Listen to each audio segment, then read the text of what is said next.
C'était juste à comprendre ce qui est en train de se passer, hein, comme de la même façon en Islande, l'Espagne, et puis voilà, il y a eu quand même quelques comparaisons avec des situations en France.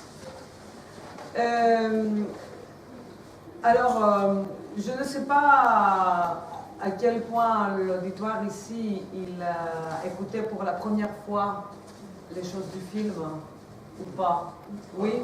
Plutôt pour la première fois? Les choses, enfin les choses que le film mettait en avant, quoi. Oui, la situation de l'Islande, nous sommes un peu au courant. C'est-à-dire de ce refus national de rembourser la dette. Mais ils ont un processus qui est intéressant à observer, analyser, parce que si on pouvait faire la même chose, ce serait formidable. Mais je veux dire, la liaison entre le crime financier et la crise. Voilà, je ne sais pas si ça a été nouveau ou pas. Souvent, on a cette réaction que voilà, que tel peuple ou tel autre l'a bien mérité parce que c'est des... Je sais pas, moi, c'est des paresseux ou c'est des gens qui ne payent pas leurs impôts, voilà. Hein? Donc, on en entend de tout. Même moi, quand je répartissais des flyers pour ce soir au marché, j'ai eu des réactions du genre « Mais qu'est-ce que vous voulez, encore de l'argent? On vous en a donné assez. Ça ne vous suffit pas ?» Voilà, donc je pense que c'est un bon point de départ. Le sujet est tellement vaste, c'est-à-dire, voilà, on m'a demandé, on m'a dit, viens parler de la Grèce pendant, je ne sais pas, 20 minutes ou une demi-heure, etc. Le sujet est tellement vaste, il y a tellement de choses à dire. Je suis contente que ce film existe et qu'il a précédé comme ça cette rencontre. Moi, de mon côté, ce que je peux vous apporter, que je pense c'est très important, c'est 2-3 points qui apparaissent dans le film. Peut-être en parler un petit peu plus de ces 2-3 points.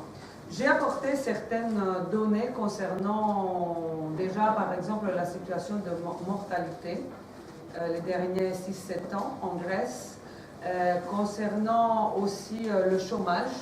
Et je pense que c'est très important si ce soir on peut comprendre 2-3 points, comme par exemple le cercle vicieux du chômage. Qu'est-ce que c'est la récession? Pourquoi est-ce que chômage et récession vont ensemble? Et qu'est-ce qui nous attend dans les autres pays européens? Qu'est-ce que attendent les citoyens français? Voilà, le deuxième point, c'est où est parti l'argent? C'est-à-dire où sont partis les fonds empruntés, les 220 milliards d'euros qui ont été chargés sur le dos du peuple grec. Où est-ce qu'ils sont partis? Voilà, je pense que c'est important d'en parler. L'autre point, c'est, vous avez vu la scène là en Espagne avec l'expulsion de cette jeune femme. Hein? Moi, quand j'ai vu des scènes comme ça au départ, je me demandais, mais comment ça se passe? Comment ça se passe? Comment est-ce qu'un jour, il y a les policiers dehors et puis que cette femme, elle doit dégager?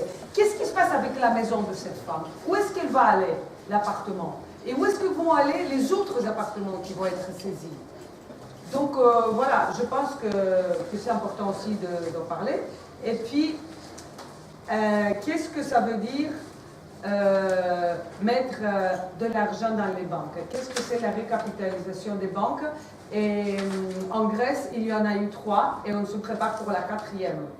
Donc, qu'est-ce que ça a voulu dire pour la situation du pays, pour la situation du peuple, pour l'Europe, et voilà. Donc, c'est un peu les points que j'ai pensé aborder. Et aussi, en dernier, si on a le temps, la question, un élément qui concerne la place géopolitique de la Grèce et le conflit dans le Moyen-Orient, et le fait que le pays il est en train de se transformer dans un dépôt d'âmes humaines, une espèce de grande poubelle au service de quelques intérêts. Voilà. Je ne sais pas si... Ouais. Il y a juste une chose qui m'a surpris. Oui. Je connais bien toute l'histoire de Safran, tout ça. Mais jusqu'à maintenant, je croyais plutôt que c'était juste lorsqu'on accusait la Grèce sur un certain nombre de points. Je vais vous citer trois. Les grands armateurs ne payent pas d'impôts. Le clergé possède des terrains énormes, des richesses énormes, n'étonne rien pour la communauté. Et un système où, qu'est-ce que c'était le troisième, oui, donc que c'est pas comme en France où il y a tout un système pour récupérer les impôts, mais c'était assez défaillant.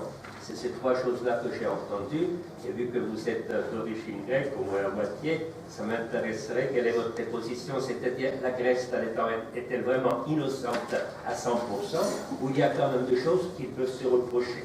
Merci pour cette question, mais permettez-moi de ne pas commencer par la question. Je la tiens en tête. Je vais, comme on n'a pas énormément de temps à notre disposition, je dis 30 secondes quelque chose. Oui. Je pense qu'il faut quand même respecter la façon dont on doit procéder. C'est-à-dire que chaque intervenant va intervenir 20 minutes, voilà, pas, 20 minutes, comme ça, et après les questions sont ouvertes. Vous ne croyez pas, Lucien, vous ne croyez pas que... Oh, Lucien, vous ne croyez pas qu'il serait mieux, enfin je ne sais pas, que... J'en parle. Oui, surtout on a eu plein d'informations déjà par les films, alors si on ne peut même pas réagir après. Ou peut-être Christina introduit les choses telles qu'elle l'entend, et puis ensuite, je veux dire que tout le monde parle. Parce que je pense que les choses que je vais dire, ils sont très en rapport avec la question. Le film était important, oui. Mais ça serait plus équilibré qu'après une heure de film, on puisse déjà un peu s'exprimer, au moins pour ceux qui le veulent. Moi, ça m'intéresse évidemment ce que vous dites. Mais sinon, ça fait trop d'informations sans qu'on puisse réagir, à mon avis. S'il doit y avoir une organisation, c'est de leur part, pas de la nôtre. Bah oui, je le sais. Moi, je pense que, comme je l'ai dit, c'est important d'aborder quatre points. Aborde les 4 points et ensuite la salle a la parole. Non, moi je préfère réagir avec la salle. Mais aborde-toi les 4 points tels que tu penses devoir les aborder. Je pense qu'il y a un point qui n'a pas été abordé dans le film, c'est le point qu'a cité Christina à la fin et qui est fondamental.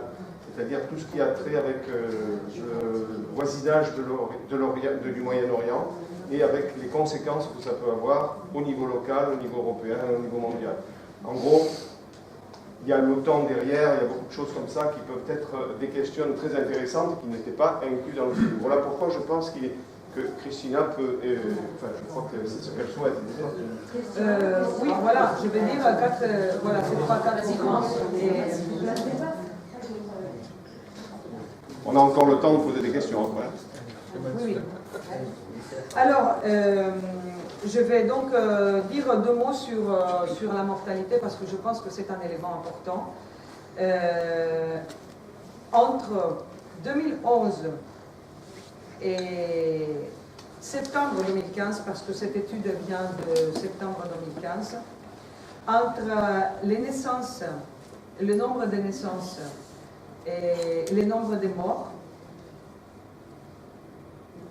et il y a un déficit démographique de l'ordre de 82 807, ce qui équivaut à une ville égale à... Pour la France, ce serait en pourcentage. Voilà, donc c'est ce chiffre-là qui me semble important. En pourcentage, Non, ce n'est pas Virginia, non, comment elle s'appelle, Christina. Laissez parler les enseignants. Moi, je suis enseignant, je n'aurais pas toléré que quand je parle, on interrompt tout le temps. Laissez-la parler, puis après, alors, ça veut dire que... Voilà. On est ici pour entendre pour la classe et comprendre ce qui se passe. Merci. Et voilà, c'est un déficit démographique donc, de janvier 2011 à août 2015 qui correspond à toute une génération donc, de Grecs qui ne seront pas nés. Hein. Et les morts de l'année 2015 atteignent les 121 000. C'est quand même un chiffre qui est comparable à celui... Oui. Combien d'habitants en Grèce? Alors, combien d'habitants en Grèce? À peu près 10 millions. À peu près 10 millions. Donc, ce chiffre, il est comparable de 2015 au chiffre de mortalité de 1942. Donc, avec la fin et l'occupation allemande de la Deuxième Guerre mondiale. Voilà, on en arrive là. Et c'est quand même un record depuis le temps qu'il y a l'état civil en Grèce. Depuis les temps donc, du début du XXe siècle. Il y a eu des choses qui ont été écrites aussi à l'étranger, des journaux belges, etc., qui ont fait apparaître beaucoup de chiffres concernant la question de la mortalité, la question de la santé. Et concernant le chômage, je vais aussi donner un pourcentage, juste pour que vous ayez une idée. Les indices officiels de chômage disent que le chômage il est à 30%. Et il faut rajouter sur ceci un 10% de personnes qui travaillent ici et là de temps en temps, occasionnellement. Et aussi, il faut rajouter un autre 10% des personnes qui se sont retirées du marché du travail. Donc, on arrive facilement à un Grec sur deux parmi la population active qui est sans travail. Bon, mais le chômage, qu'est-ce que ça veut dire pour l'économie du pays? Et je veux mettre ça en rapport avec les coupures horizontales, le manque de revenus des entreprises et la baisse de l'argent qui circule dans l'économie. Donc, du moment où il y a des coupures horizontales, c'est-à-dire on enlève l'argent des retraites, des pensions, des salaires, des allocations, ces gens-là, ils vont dépenser moins. Ils vont se serrer la ceinture. Du coup, les magasins, ils vont avoir moins de gains, donc moins de revenus. Donc, on a encore un secteur de la population qui va se serrer les ceintures.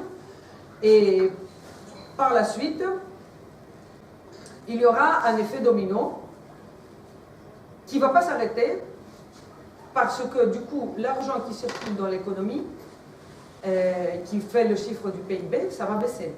Et du moment où le PIB, ça va baisser, d'où est-ce que l'État, il va puiser l'argent pour payer les dettes et tout ça.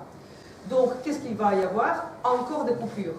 Et après ces coupures, encore moins de gains, moins de revenus, moins d'argent qui circule dans la véritable économie, et ainsi de suite. Chaque fois qu'un cercle comme ça arrive à sa fin, on a plus de chômage, plus de paupérisation, moins d'investissement, et la dette explose.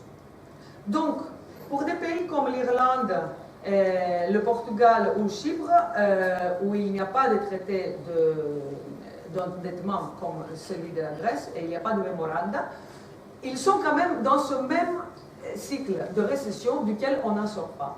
On sort seulement en donnant du revenu aux couches populaires. Et ceci ne peut pas se faire pendant qu'un pays n'a pas la souveraineté monétaire, n'a pas sa propre monnaie. Donc, sans pouvoir contrôler sa politique monétaire, on ne peut pas renforcer les couches populaires, donc on ne peut pas avoir de l'argent qui circule dans le marché, et l'économie du pays reste paralysée. Voilà, ça c'est le cycle du chômage et de la récession que je voulais décrire, pour dire que cette récession existe actuellement en Grèce, en plus de l'endettement. Donc les illusions que les choses vont aller mieux, que oui, on a de l'excédent primaire, oui, il va y avoir du développement. Voilà, c'est clair qu'avec ces 3-4 choses simples que je viens de vous dire, je ne vois pas comment, en étant tout en restant dans la zone euro, ça peut aller autrement. J'ai aussi des... Alors, où sont partis les 220 milliards d'euros? Je pense qu'il y a peut-être des gens qui voulaient savoir. Il y a eu dernièrement une étude allemande qui a été par un institut allemand du Berlin, qui a été publié dans un journal allemand, Handelsblatt, là au mois de mai, le 4 mai 2016.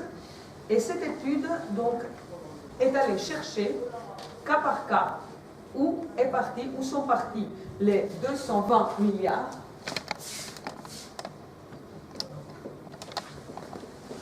d'euros qui constituent la dette, enfin l'argent que la Grèce a emprunté avec les mémoranda. Le 95% de cet argent est parti directement pour sauver les banques allemandes et françaises qui détenaient des bons de l'État grec. Comme elle a dit la dame dans le documentaire, la restructuration de la dette grecque n'a pas eu lieu avant 2012 parce que si c'était le cas, les banques allemandes et françaises auraient été en faillite. Donc, les 95% de cet argent est parti directement sans entrer dans le budget interne du pays. L'autre 5% a servi, qui soi-disant est passé par le budget interne du pays, a servi pour l'assainissement et la récapitalisation des banques grecques, des grandes banques systémiques grecques, et pour accélérer les privatisations. Comment accélérer les privatisations? Par exemple, l'Allemande Fraport, elle a acheté les 14 aéroports du pays cet été. 14 aéroports, les plus importants du pays. L'Allemande Fraport, la compagnie allemande. Pour que les choses se passent bien pour les Allemands, alors les fonds européens versés vers la Grèce, elles se libèrent et une partie de ces fonds vont pour que l'État grec puisse assumer des travaux de rénovation de ces aéroports, par exemple. Voilà.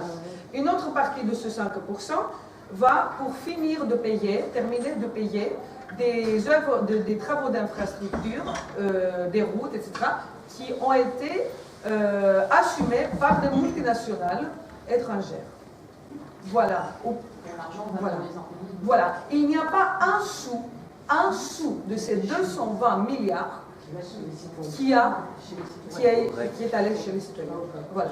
Je pense que c'est important de le dire parce que voilà, c'est une étude allemande en plus. Et si l'ordinateur pouvait être branché là, j'avais la page du journal pour ça. L'autre petite question, est la dame là qui perdait sa maison en Espagne, hein, ça a été le cas aux États-Unis, Irlande, Espagne et en Grèce. Pour le moment, ça n'a pas été avec cette vitesse-là. Mais là, à partir de 2016, ça va prendre exactement ça va entrer exactement dans la même situation. Alors, comment ça se passe? C'est-à-dire, cette dame, elle devait 260 000 euros. Alors, les banques, quand elles ont des dettes comme ça qui sont plus payées par les débiteurs, il y a des fonds d'investissement qui s'offrent à les acheter. Ces fonds d'investissement achètent ces dettes du 5 à 10% du prix. C'est-à-dire, un fonds d'investissement vient et achète la dette de la dame de 260 000 euros pour 26 000 euros. Et il en achète plein. En Espagne, il y a eu le cas d'un fonds d'investissement qui a acheté avec un seul acte d'achat 94 000 crédits rouges. Qu'est-ce qu'ils en font de ces maisons après? Ils peuvent très bien attendre pour les vendre, même avec, s'ils ne vendent pas à 26 000, ils peuvent vendre à 46 000 un peu plus tard. Il va gagner de toute façon. Vendre, louer ou les arranger pour mettre dedans, dans le cas de la Grèce, des réfugiés et des immigrés, loger des gens, et attendre des paquets de subventions européennes pour pouvoir loger donc des immigrés et des réfugiés qui viennent du Moyen-Orient dans des logements qui ont été confisqués par des gens au prix que je vous dis. à 5% du prix ou à 10% du prix. Et encore, si ce n'est pas un bon plan, qu'est-ce qu'ils vont faire? Ils vont mettre ensemble des crédits rouges et quelques crédits verts, et avec donc cette garantie des immobiliers qu'il y a, ils vont faire des titres de bourse. Ils vont donc faire des produits financiers en ayant comme garantie l'immobilier qu'ils vont lancer dans la bourse et qu'ils vont être achetés, ces titres, par peut-être un Japonais ou un Chinois pour qu'il puisse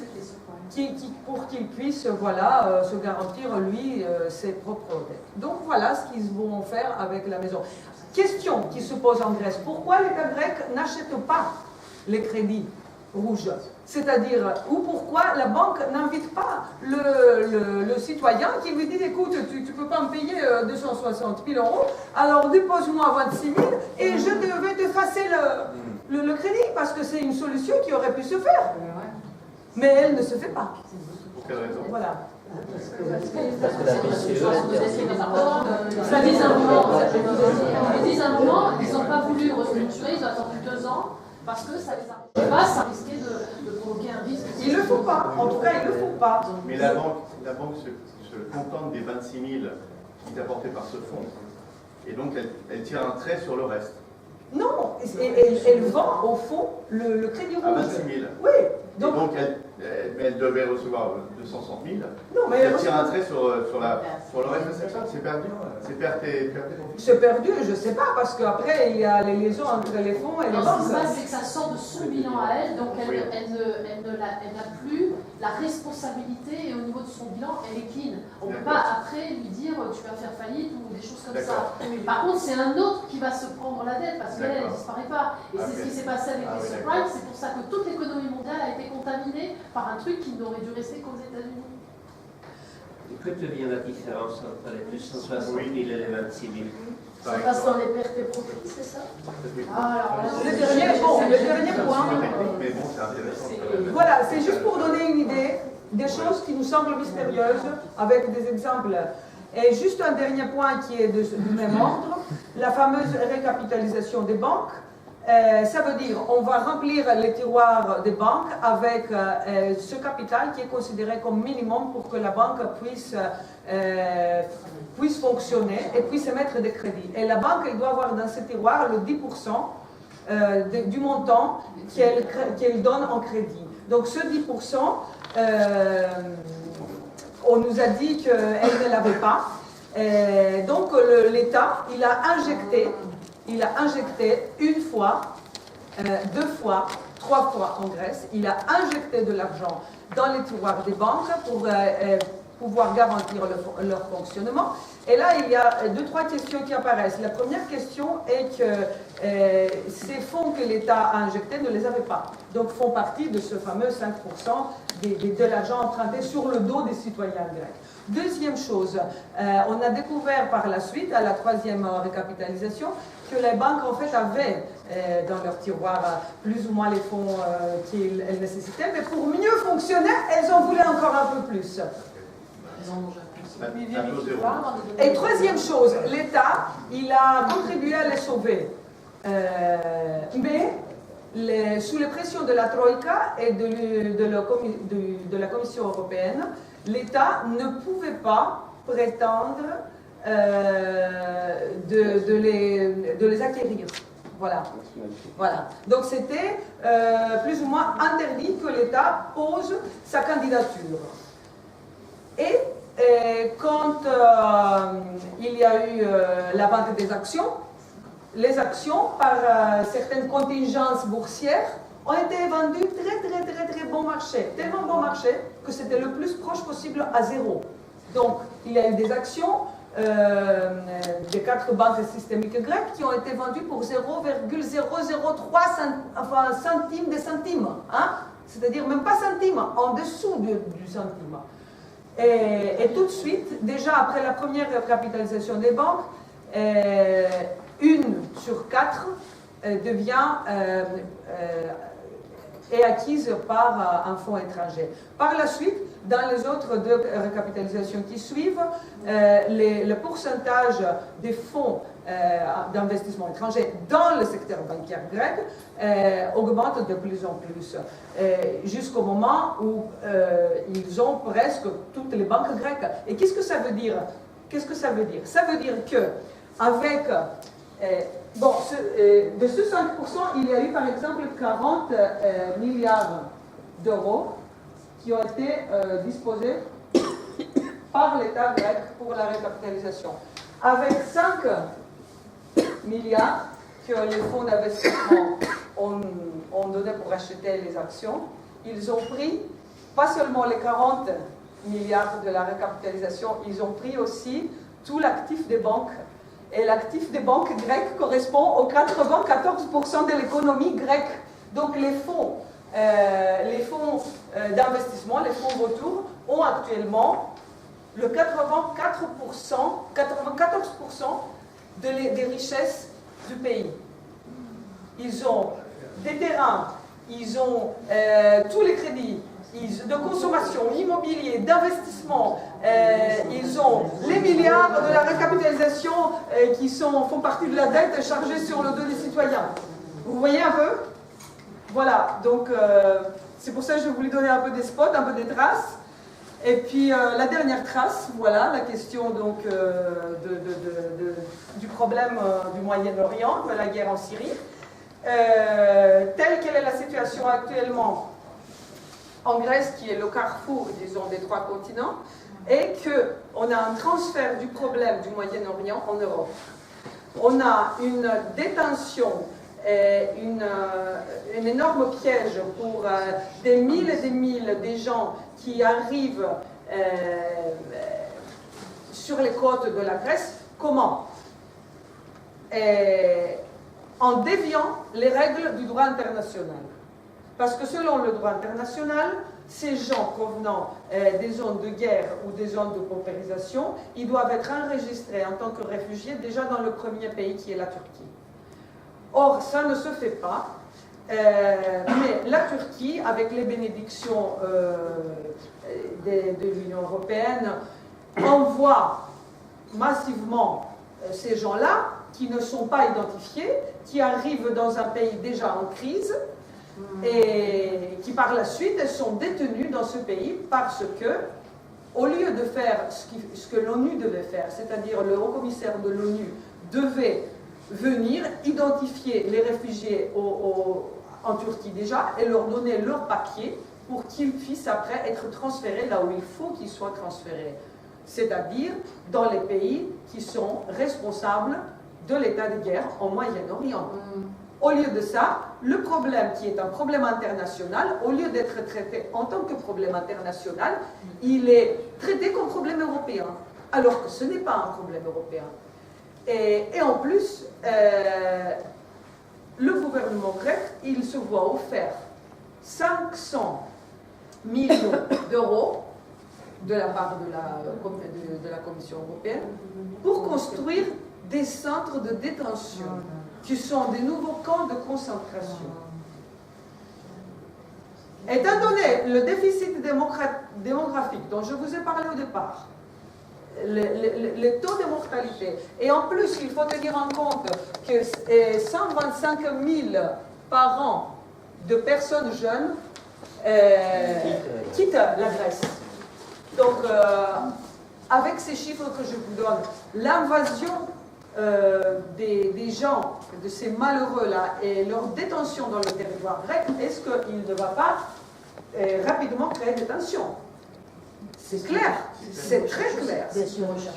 Voilà. Voilà, de mon côté, je finis. Voilà.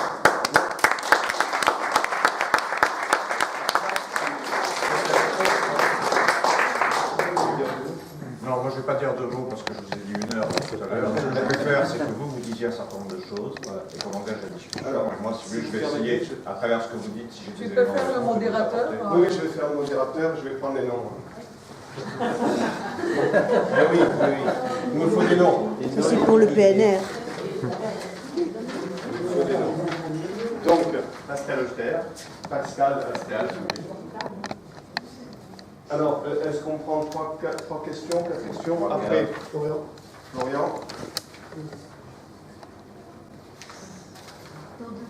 Michel et... Il y a madame aussi. Romain. Nicole. Et Romain Michel, aussi. Nicole Et Romain. et Romain. On prend les 4 personnes, Michel, Nicole et Romain. En avant, à vous. Alors, Pascal, à vous. Il y avait la question du monsieur. Ah, vous, je vous ai oublié, oui. Pardon. Alors, vous étiez le premier, peut-être. Alors, c'est Thomas. Pardon? Thomas. Thomas. Alors, Thomas, à vous. Excusez-moi, j'ai posé la question. Vous pouvez répéter la question? Donc, je connais bien tout ce qui s'est passé. C'était intéressant de réviser tout ça, de l'entendre de l'intérieur. Et jusqu'à maintenant, j'avais toujours entendu, et je l'ai cru, que la Grèce a une responsabilité qui est loin d'être négligeable dans ce qui s'est passé. Je vous cite 4 exemples. C'est le premier des très riches personnes comme celui qui est l'armateur, là, il ne payait absolument rien pour le bon fonctionnement de la communauté grecque. Deuxièmement, le clergé possède énormément de terrains, de richesses, etc., mais ne donne aucune contribution au bon fonctionnement de l'État. Troisièmement, le système pour récupérer des impôts est très mal organisé. Et quatrième et dernier point, c'est difficile à croire pour quelqu'un de l'extérieur que les hommes politiques n'étaient pas au courant que la Grèce a triché au moment où il est entré dans la communauté européenne en disant voilà notre état financier, c'est ça. Après on a appris que c'était complètement faux et on est coupable. Et quand vous vous référez aux hommes politiques, vous voulez dire locaux ou les hommes politiques de l'Union, de l'Europe? Les hommes politiques locaux. On va tous les mettre dans le tas. On va tous. C'est pas un problème, on va parler tous. Voilà, on va pas faire la différence. C'est la même affaire. Bon. Alors après, Pascal. Ma question, c'est, vous avez dit justement que ce système bancaire international, en l'occurrence les grosses banques américaines, allemandes, etc., ont favorisé, bon déjà, les mêmes voisins, enfin non, c'est Sachs, qui a priori met un peu ses pions, là c'est ce qu'on a vu dans l'exposé, il met ses pions un peu partout, et donc finalement, le fait d'avoir soutenu, en falsifiant les chiffres de la Grèce, qu'elle puisse rentrer dans l'Europe, je présume comprendre la vision finale, c'est-à-dire que c'était quand même, certainement, et je vais avoir votre point de vue là-dessus, c'était voulu de façon à ce qu'elle s'enfonce et qu'on puisse un peu la dévorer comme on peut et comme on veut. Quoi.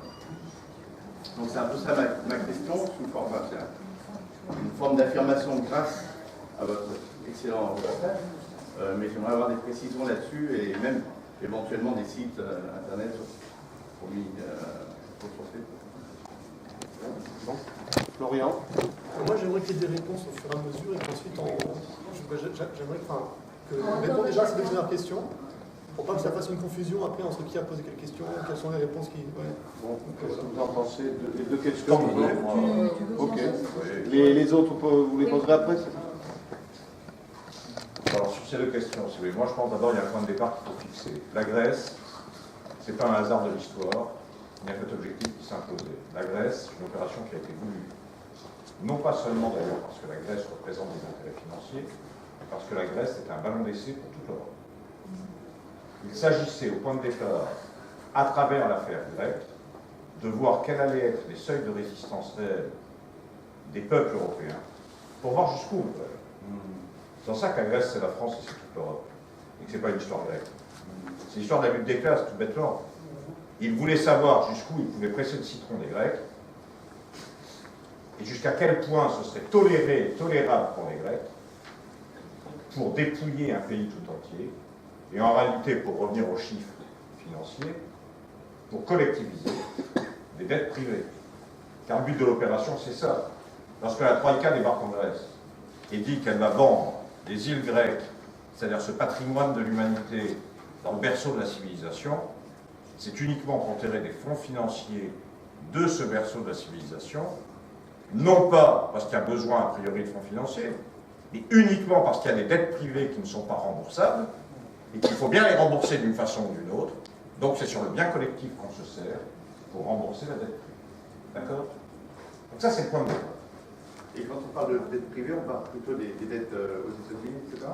Ah non, je vous parle. Non, mais bien sûr, des dettes des banques internationales, Voilà. qui notamment, comme l'explique l'ancienne ministre en Grèce que j'ai rencontrée, et mes deux banquières que vous avez entendues, expliquent très clairement, si vous voulez, que ces dettes-là, qui avaient été accumulées dans un certain nombre de banques, n'étaient plus solvables, et donc pour les résoudre, la Troïka va imposer un régime terrible et redoutable au peuple grec pour en tirer le maximum. D'accord? Ça, c'est le premier élément. Donc, par rapport à ça, sur les premières questions qui sont posées, à mon avis, les réponses sont assez simples. C'est vrai que les armateurs ne payent pas d'impôts au niveau des biens qui sont les leurs. Et ça, c'est constitutionnel, en fait. Pourquoi? Parce qu'il a été établi. Et ça, c'est mal fait, bien sûr. Et il a été établi, si vous voulez, au point de départ, l'idée est la suivante, c'est que la Grèce, hors de sa façade méditerranéenne, n'existe plus. Donc sa façade méditerranéenne, c'est les armateurs. Donc pour que les armateurs fassent vivre leur façade, il ne faut pas que les armateurs soient pressurisés, donc les armateurs ne payent pas. C'est simple. Et vous avez compris le raisonnement. Et même s'ils payaient leurs impôts, ça changerait presque pas grand-chose à la situation. Si, parce qu'attendez, il y a des fortunes quand même. Il y a des fortunes, le mec que je vous ai démontré. Là, le mec que je vous ai montré, quand même, je ne sais pas si vous faites les comptes, mais son petit bateau en bois, qui ne vaut rien financièrement, dit-il, mais qui a une valeur sentimentale, il a une flotte de tourisme de 400 bateaux comme ça. Il a 200 tankers qui font le tour des mers du monde pour trimballer les marchandises. Et il a l'ensemble des remorqueurs qui, pour rentrer dans le Pirée, pour sortir du Pirée, sont indispensables. Donc je passe, vous voyez. Donc bon, ça fait un peu d'argent. Et il y en a le mec paye pas comme ça. Et il y en a certains. Donc ça, si vous voulez, ça c'est le premier point. Donc sur les amateurs, c'est vrai. Sur l'Église orthodoxe, c'est vrai aussi. Il faut rajouter, à mon avis, aux éléments que vous apportez, d'autres éléments que vous n'avez pas énoncés. Un degré de corruption considérable.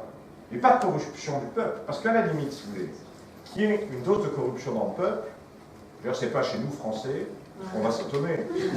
On sait les uns les autres que si un PV peut passer à l'as, et si on peut économiser 50 € sur la feuille d'impôt, on va pas se priver.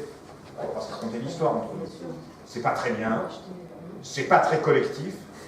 Enfin, bon, on sait ce que c'est. On va dire que c'est méditerranéen, comme dit l'autre. On est un peuple du Sud. D'accord? Bon. Donc en Grèce, la question, c'est pas le peuple grec qui a un degré de corruption. C'est que ceux qui manient l'argent, qui dirigent l'État, sont corrompus jusqu'au dernier degré. Et donc à partir de là, quand vous dites qu'il y a un système compliqué pour faire rentrer les impôts, c'est sûr qu'il y a un système compliqué pour faire rentrer les impôts. Ils ne rentrent pas. Bon. Donc tous ces éléments sont vrais. Mais ils sont à mettre à mon sens attendez, ils sont à mettre à mon sens dans ce contexte politique qui permet de comprendre pourquoi la situation est celle. Il y a eu 2 ballons d'essai faits en Europe. Il y a la Grèce, c'est pas terminé, et il y a eu Chypre. Chypre, rappelez-vous, sur l'histoire des banques.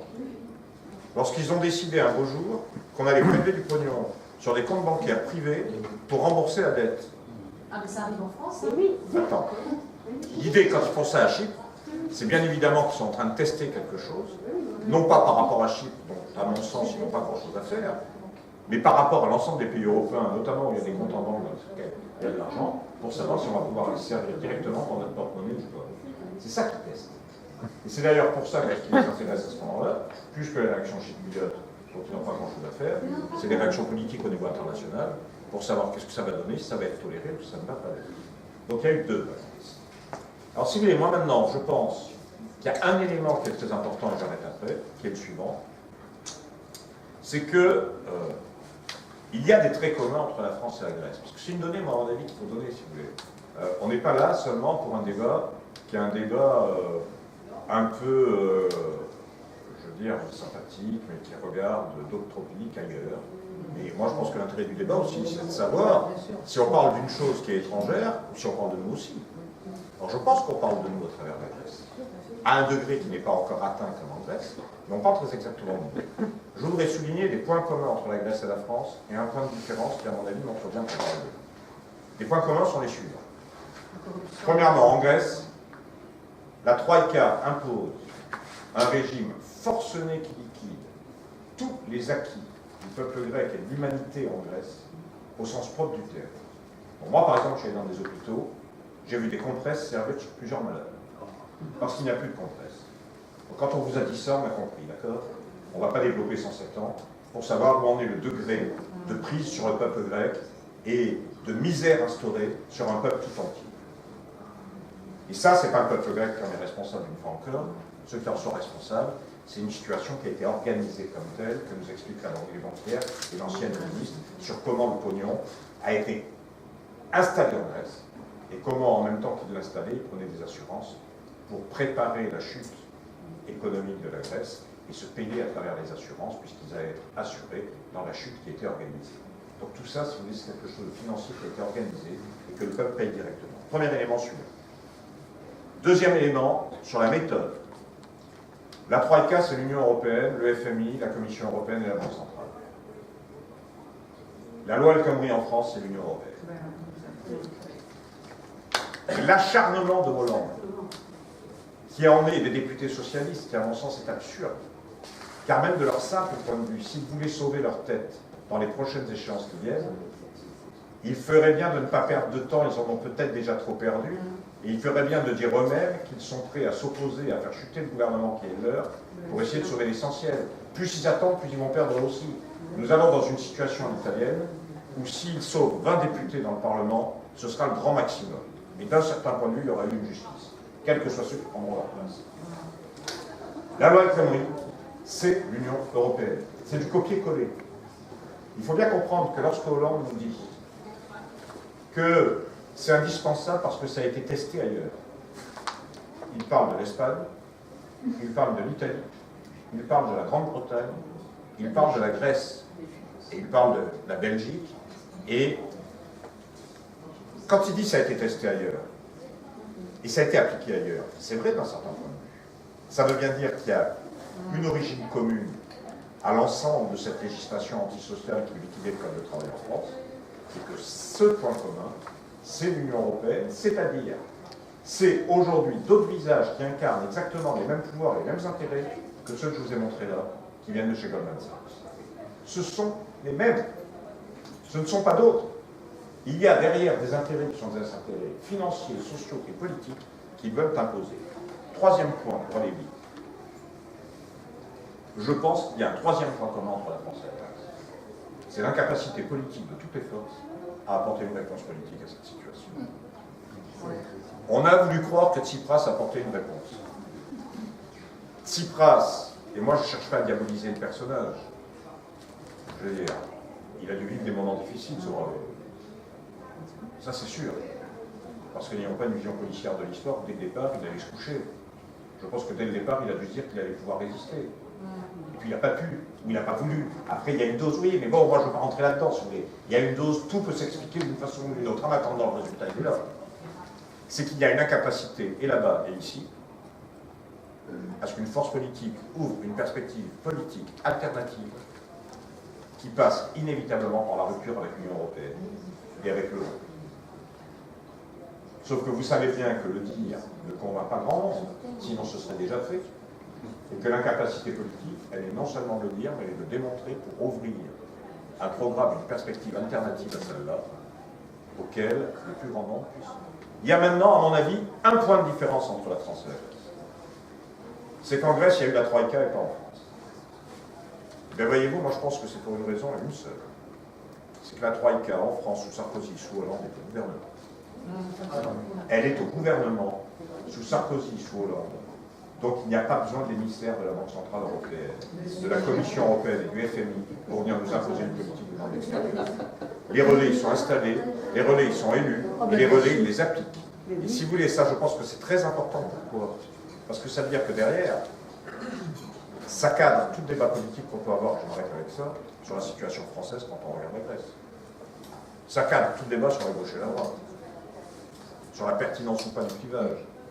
Vous voyez, ça cadre toutes ces questions qui sont sans doute douloureuses pour des gens qui ont une expérience et un passé, et parce que ça veut dire des ruptures, ça veut dire des remises en question, ça veut dire, et puis en même temps, ça veut dire une réflexion pour essayer de savoir comment faire et où aller. Donc ça pose toutes ces questions-là. Et ça, c'est compliqué. Mais en même temps, on est bien obligé de se déposer en ces termes. Parce que si on ne se dépose pas en ces termes, on ne comprend pas notamment pourquoi. Aujourd'hui, la Commission européenne se contente, à travers le ministre de l'économie allemand, M. Schäuble, de dire que Hollande a raison, qu'il faut qu'il aille jusqu'au bout. Ils n'envoient pas quelqu'un pour soutenir Hollande, il n'y a pas besoin. La Troïka, elle est installée, elle est au pouvoir chez nous. Et la politique qu'ils mettent en place, c'est la politique que mettraient les émissaires s'ils avaient besoin de venir. Donc voilà, à mon avis, les éléments importants entre la Grèce et la France, les points communs, les points de différence, qui soulignent la question politique qui se pose. Juste pour appuyer ce que tu viens de dire, mais ce n'est pas une application. Moscovici et Lagarde, là où ils sont placés. Exactement. C'est pas pour rien. Alors, le sien, donc, merci pour votre présence tous les deux. allez, Alors, première chose, une petite anecdote. J'étais à la conférence de l'EDEC, École de commerce de Nice, au centre universitaire méditerranéen donc en avril. Et cette conférence, c'était les Français sont-ils victimes des banquiers et des financiers? La conclusion, c'était bien sûr que non, on s'occupe de vous, ne vous inquiétez de rien. Et ce qui était très intéressant, c'est comme pour la précédente conférence, en début de conférence, il y a un chiffre choc qui était: contrairement à ce que vous pensez, la crise économique de 2008 a rapporté 1 milliard d'euros à l'État français, donc le bilan est positif. Rapport de la Cour des comptes.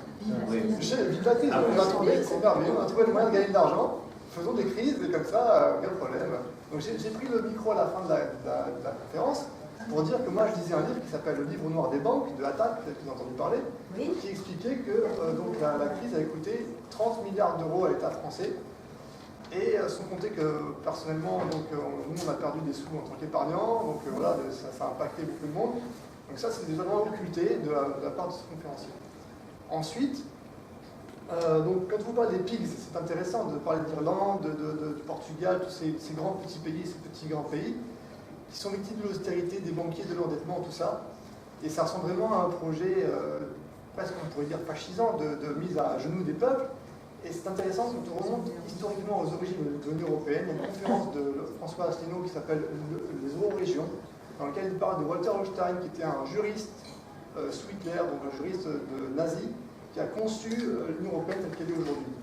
Voilà. Et donc, quand on remonte historiquement, on voit que ça vient de ça.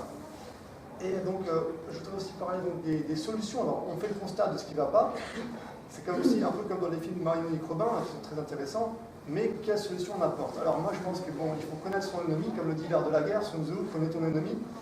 Et donc pour connaître son ennemi, il faut comprendre comment fonctionnent les banques et comment fonctionne la création monétaire. Parce que ça c'est très intéressant. Moi aujourd'hui je suis une banque, je pourrais être 1 milliard d'euros. C'est pour ça que j'ai... Ça ne me coûte rien, mais par contre vous allez me rembourser avec votre force de travail sur des décennies et des décennies. Voilà. Donc c'est une mise en esclavage des gens. Donc moi j'ai découvert sur internet quelque chose qui s'appelle le système Robin monnaie humaine, qui explique comment fonctionne cette création monétaire. Alors ce qui est intéressant aussi, qui est même un peu inquiétant d'ailleurs, c'est qu'on trouve très peu d'informations sur cette création monétaire. Il y a quelques vidéos qui circulent, quelques personnalités comme Étienne Chouard qui essaient d'en parler et de faire de l'éducation populaire à ce sujet-là. Et donc ce système Robin monnaie humaine propose de récupérer la création monétaire, de l'enlever des mains des banques et de l'utiliser d'une manière qui soit réfléchie et pondérée à des fins de salubrité publique. Donc je vous invite tous à aller voir ça, c'est sur internet. Et c'est très intéressant, personnellement je pense que c'est la solution de l'avenir, donc voilà. Et vous, avez-vous des solutions? Qu'est-ce que vous proposez pour sortir de ce cercle vicieux de l'endettement et de l'asservissement à travers la dette et l'économie? Merci. Michel? Oui, bon, Jacques a abordé l'aspect un peu politique. Moi je voulais revenir sur ce problème grec, mais sous l'angle politique. En juillet 2015, le peuple grec a été consulté par référendum, il s'est exprimé. 60% des Grecs ont dit non à l'austérité. Que s'est-il passé? Rien. Rien. Le non a été transformé. Donc, au-delà de tous les problèmes économiques, sociaux que nous avons évoqués, que nous connaissons tous, il y a aussi également un problème fondamental politique, qui est le déni de démocratie. Donc, dans l'Europe à l'heure actuelle, les peuples n'ont plus droit à la parole. Dans l'Union européenne, les peuples n'ont plus droit à la parole. Nous en avons un exemple en France. En 2005, le peuple français s'est opposé au traité de Lisbonne, enfin, à la Constitution qui est après devenue le traité de Lisbonne. 55% des Français ont dit non. Que s'est-il passé? On a passé outre. On a passé outre. Qui a passé outre? L'Union européenne, on nous a imposé le traité de Lisbonne. Donc les Grecs, à l'heure actuelle, ont dit non. On n'en veut pas de ce que vous nous proposez. On a notre dignité, on a notre souveraineté populaire, on veut l'exprimer. Que s'est-il passé? Rien. Alors, Tsipras, on ne va pas lui jeter la pierre, puisqu'a dit Jacques, parce qu'à sa place, on ne ferait peut-être pas mieux. Mais que se passe-t-il? Le peuple grec est encore en train de trinquer.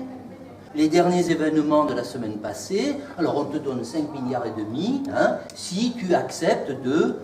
Alors, là, le taux de TVA n'est pas assez élevé. Hein, donc, le taux de TVA, on va l'augmenter. Le taux de TVA, chacun sait que c'est hein, le citoyen, tout le monde qui va payer. Hein, c'est pas l'armateur ou les nantis qui ont planté leur pognon au Panama. Voilà. Donc, je voulais donc affirmer que le problème qui se pose, c'est aussi un problème de souveraineté, un problème politique. Et tant qu'on n'aura pas conscience de ça, on ne pourra pas sortir et trouver des solutions. Parce que c'est bon de gesticuler, de dire oui, mais c'est le capitalisme, c'est la finance mondialisée qui est à l'origine de tout ce malheur, le malheur des peuples. Le malheur des peuples. Voilà. Donc il n'y a plus de démocratie à l'heure actuelle dans l'Union européenne. Le constat que l'on peut faire avec l'exemple grec. C'est ce que j'avais à dire. Mais bien sûr, et je pense que ça tombe bien la question et ton intervention juste après le jeune homme qui a parlé de Hallstein et donc des racines de la création de cette entité qui s'appelle aujourd'hui l'Union européenne. Pour quelques-uns, c'était clair dès le départ, pour quelques autres, ça a été clair au fur et à mesure, qu'il s'agit d'une construction absolument oligarchique, voire totalitaire, qui aujourd'hui, qu'est-ce qu'elle fait? Elle donne le premier rôle à un cartel bancaire qui contrôle complètement les États, etc. Hein. Voilà. Bien sûr qu'il y a un problème, un déficit énorme de démocratie, qu'il y a un problème politique, et de toute façon, toutes ces histoires économiques sont d'abord des choix politiques. Absolument. Absolument. Oui, tu as terminé? Oui.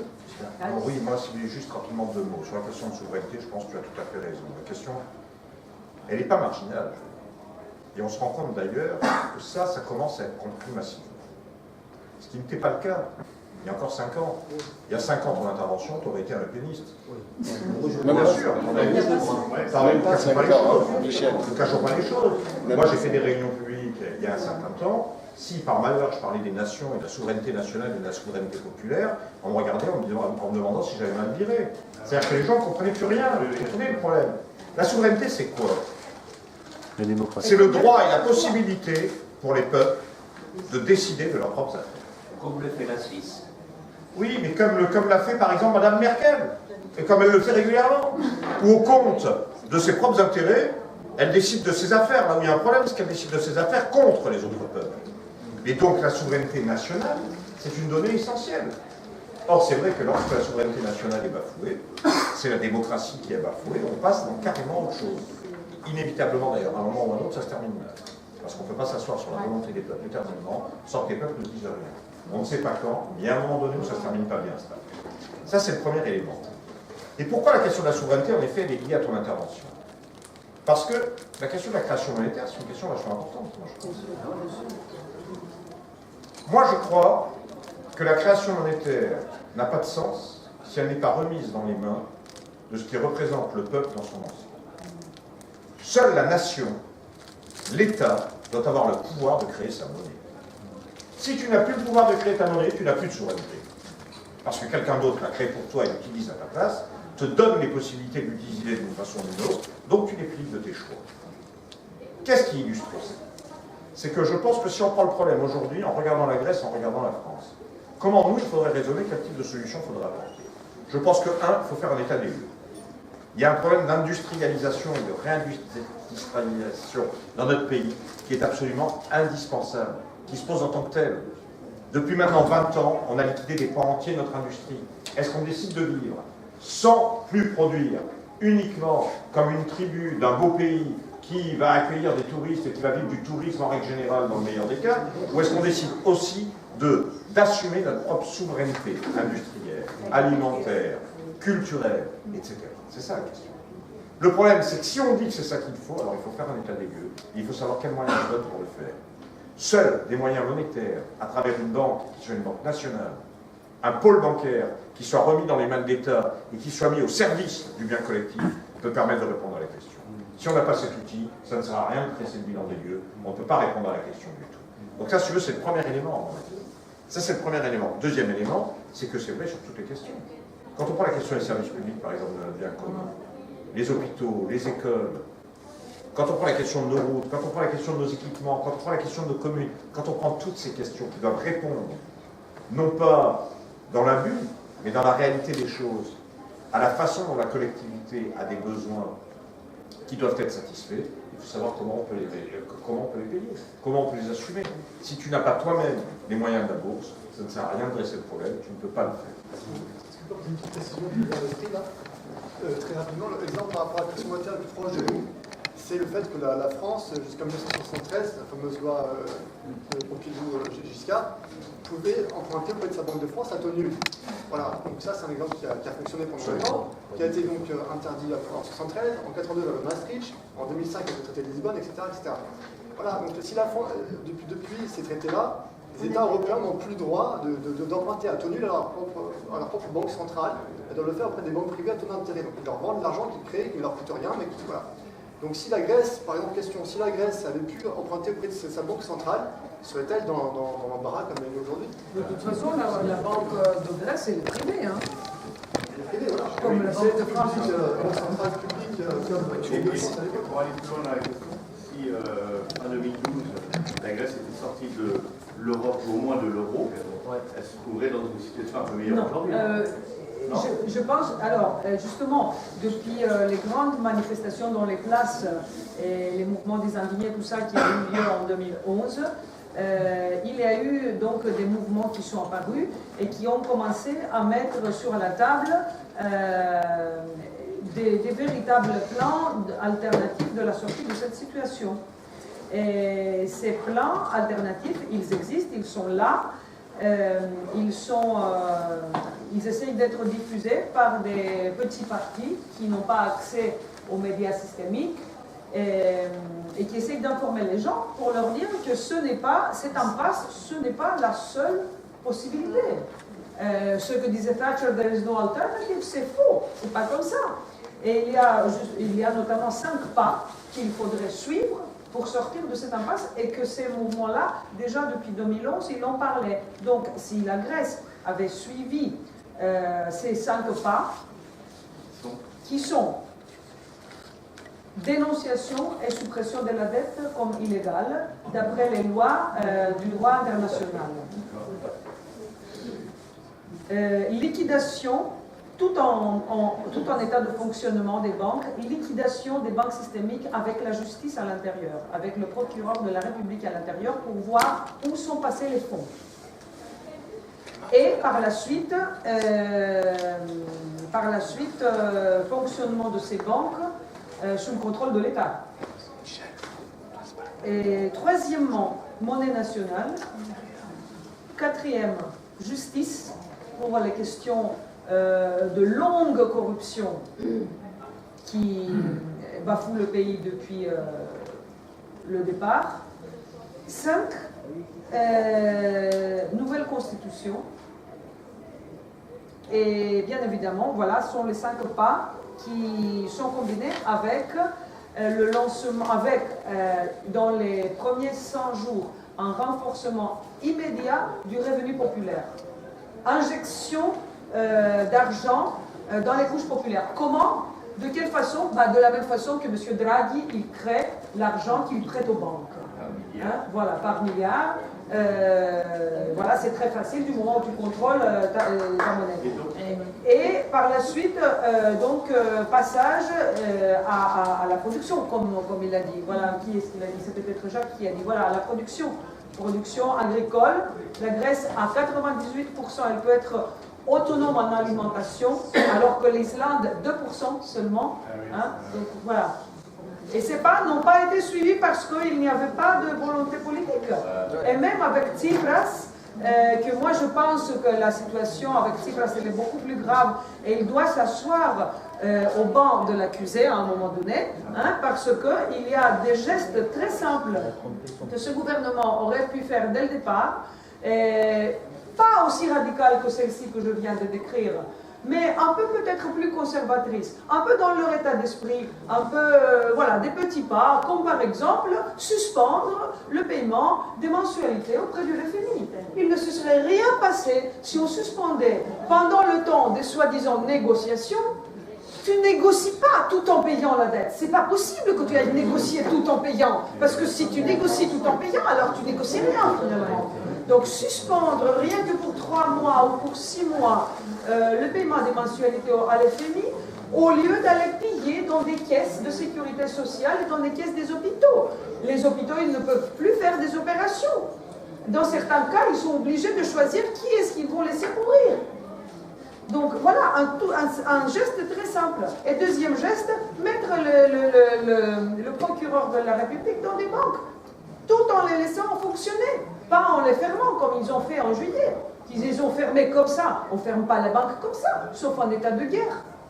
C'est la guerre. C'est la guerre, c'est la guerre. La Grèce, est, en termes de chiffre d'affaires, elle est classée en 7e position du fonds, c'est-à-dire à côté de l'Érythrée, de l'Ukraine, de la République d'Afrique centrale, de Guinée-Bissau, et il y en a une dernière, de l'Yémen. 5 pays qui sont en guerre chaude, pas en guerre froide. Donc c'est ça le chiffre d'affaires de la Grèce, c'est un pays en guerre. Et si on revient au cas de la France, selon vous, quel serait, parce qu'on n'est pas exactement comme en Grèce, mais malgré tout, si on voulait revenir au franc, avec un franc souverain, etc., quelles seraient les étapes? Moi, ce que je crois d'abord, on n'est pas complètement dans la situation de la Grèce parce qu'on n'a pas la même histoire.